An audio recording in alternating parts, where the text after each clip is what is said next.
Mr. Speaker, the committee met to arrange the business for the ensuing week. Mr. Speaker, the report of the committee has been circulated, and Mr. Speaker, attached here too is a 15-page document which spells out the order in which the business for the ensuing week is to proceed. I rely on everything in this document without more and submit that the House accordingly adopts this report in accordance with Order 162 of the rules of this House. Thank you, Mr. If it pleases Mr. Speaker. Yes. We pray for leave to vary the order of business and go straight to commencement of public business. And with your leave again, we proceed to take item 9, motion, Mr. Speaker.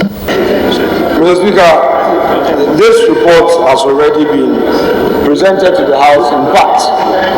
And for our purpose today, Mr. Speaker, we have these two other nominees whose appointments are still outstanding. Mr. Speaker, upon going through the vetting process, it became clear that all the nominees meet the constitutional threshold to merit this nomination.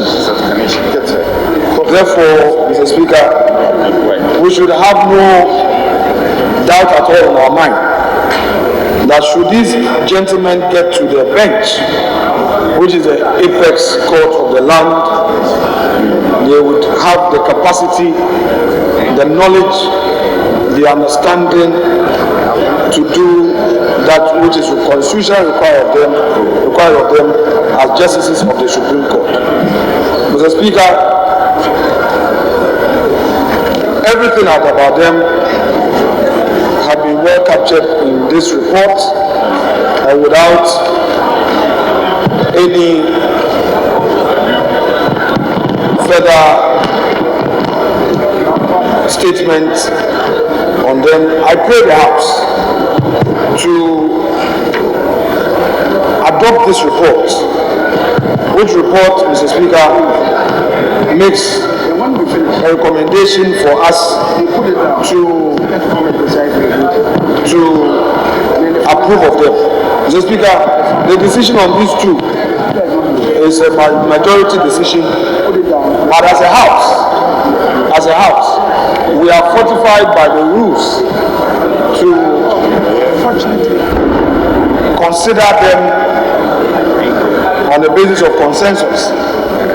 It isn't always the case that because the committee made a recommendation by majority decision, we are bound as plenary to also say that we are going to take a vote or take a secret ballot. We can, Mr. Speaker, as required of us by the rules, to consider this by consensus. So, Mr. Speaker, I would want to invite members to approve these nominees by consensus. Mr. Speaker, they are going to the apex court of the land. It should not be seen that as a House we were divided on their approval. It shouldn't be said that it was the majority MPP that approved them. It must be said that this House approved them. Mr. Speaker, if you look at Justice Ernest Yao Jehu, Mr. Speaker, he is coming from the Volta region. He's coming from the Volta region. And Mr. Speaker, this nominee, if you look at those on the bench now from the Volta region, some are retiring, and this government wants a fair representation across board. This is a man who is a self-made man, has practiced law, has gone to the High Court, and today, Mr. Speaker, a shining star from the region. It must not be seen that as the people of Volta region are happy to see one of their own rising to the apex court, we will come here and say that for reasons unbeknown to the Constitution, I repeat, for reasons unbeknown to the Constitution, we will vote against him. Mr. Speaker, history must not record that. And again, Mr. Speaker, if you look at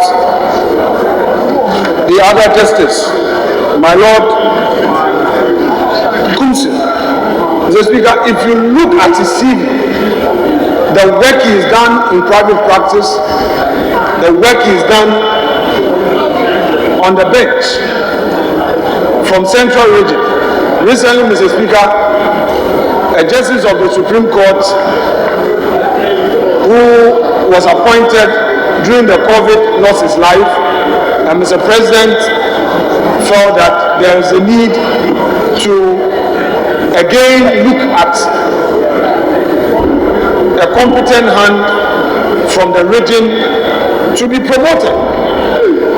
And Mr. Speaker, is it the case that the Honorable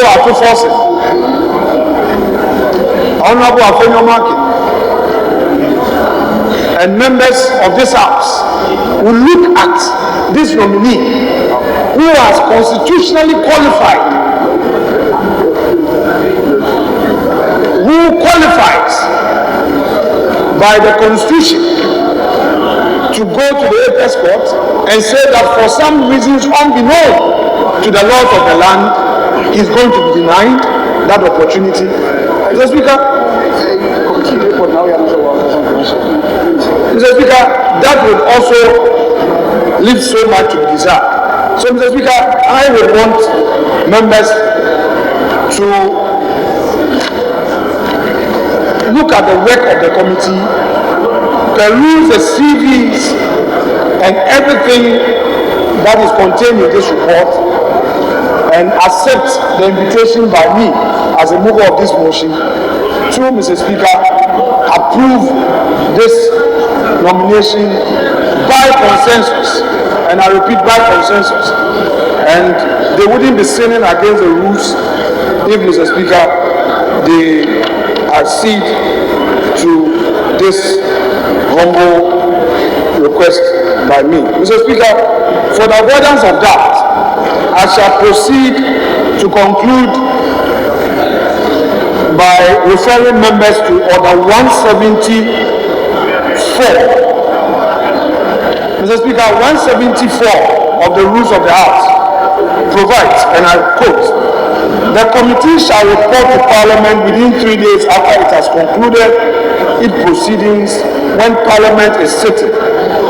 Parliamentary approval of persons recommended for appointment shall be by secret ballot or by consensus." So, Mr. Speaker, the disjointing effect of this rule is clear. That is my invitation to you to choose the consensus approach will not be out of the rule. So, Mr. Speaker, I once again conclude by saying that members should let us deal with this by consensus, because they are going to the apex court of the land. I thank you, Mr. Speaker, for this. Yes. So, Mr. Speaker, we agreed to vote on them separately at the same time. So we are going to have one ballot box, just as on the national elections we vote presidential and parliamentary. You are given a ballot for presidential, you vote to put it in a box. You are given a ballot on parliamentary, you vote to put it in a box.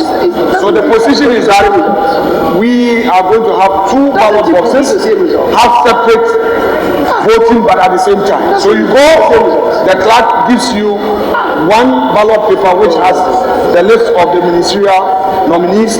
You finish voting, you pick another one for the Supreme Court judges, and then you put it in. Mr. Speaker, that was the understanding, and Mrs. The first deputy speaker who presided is here to validate the point I've just made. Thank you, sir.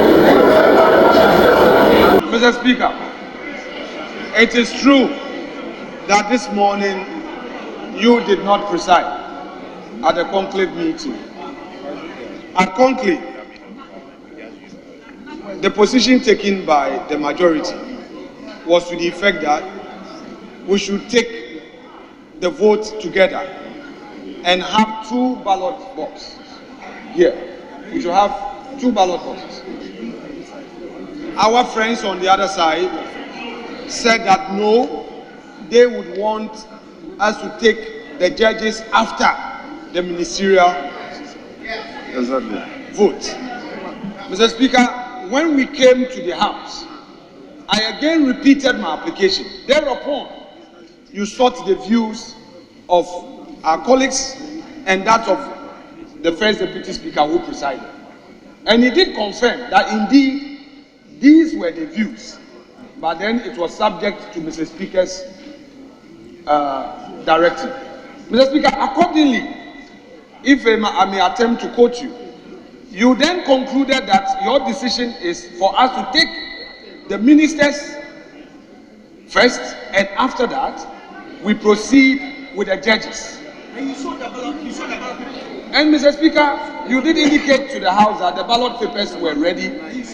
We could not take the two at the same time. Mr. Speaker, in your own words, we should finish the first one and the second one. We come to the second one. Now on the British Assembly Common Fund. Mr. Speaker, with the greatest respect, I represented my boss, the majority leader, at the conclave meeting. He mandated me to represent him because he had some other engagement. Nothing, Mr. Speaker, nothing was said about this common fund formula. Nothing was said. And Mr. Speaker, maybe it is on the other paper. I will check.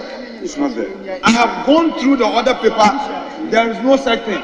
Rather, what we agreed on was that if we are able to take the second vote and we have time, we will start the financial bills. Mr. Speaker, and you and I know you are so much interested in ensuring that these financial bills go through because of its other implications that, Mr. Speaker, you have discussed with us.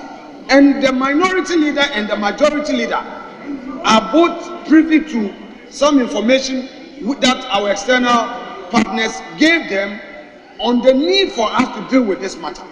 So, Mr. Speaker, as far as our side understand, we are to take the judges.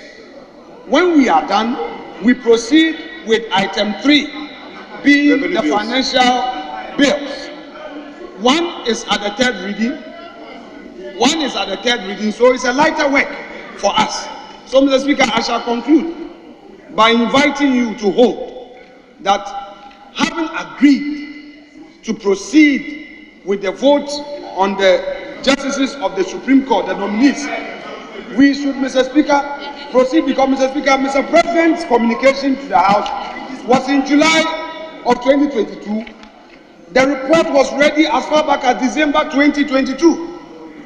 We finished our work and our standing orders provide that after 3 days of the report, we should proceed. So, Mr. Speaker, I think that on all fours, you are fortified to hold that we proceed with the vote without more. I thank you, sir. I'm sure we would have gone midway. But, Mr. Speaker, just for the avoidance of doubt, the rule under which our colleague came. The order 113. Mr. Speaker, you can only call for a division on a decision on a debate. So, Mr. Speaker, the argument that he is calling for a division to challenge your decision is not founded in our rules. And I just want to make it clear. Mr. Speaker, for the avoidance of doubt, Order 113 provides, when a question has been put by Mr. Speaker, at the conclusion of the debate, the vote shall be taken by voice, aye or no. Mr. Speaker, so I just want to make it clear to my colleague that issues of our adjournment, look at Order 40 all through to 50. There's a whole guidance. So, Mr. Speaker, you have taken a decision. I have not seen, we are not debating, and he cannot call for a debate, a division on that basis to further waste our time. In any event, like Honorable Ayarga said, if we are even, the rule even fortifies you on the application you've made, we are going to spend about 2-3 hours, and that would expose you that your application for division is being mounted on bad faith, because it means that you simply do not want us to have the vote. Mr. Speaker, I rest my case.